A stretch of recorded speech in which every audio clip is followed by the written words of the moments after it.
禀大长老，赵征应当已将遭遇隐上门的事情泄露给对方。他们找了这么多年，是不会放过这样的机会的。如此一来，这个赵征却是物尽其用了。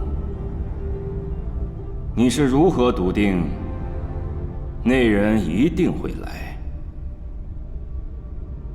隐上门喷出极阴岛这桩陈年旧事，知道的人本就不多，也就是当个恩怨故事听听。但一沾上虚天残图，意义就不一样了。你这丫头，看来这些年长进不少啊。老夫只是稍加点拨，你竟然连这其中关键都调查出来了。子陵不敢当，还是大长老神机妙算。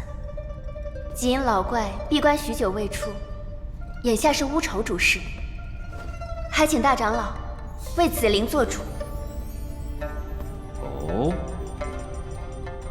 还惦记着复仇呢？你倒是个孝女，筹划了这么久。说吧，需要什么帮助？谢大长老成全。子陵已有些不知，只是想求个后路。若是此次事有未逮，妙音门上下还望大长老能予以庇佑。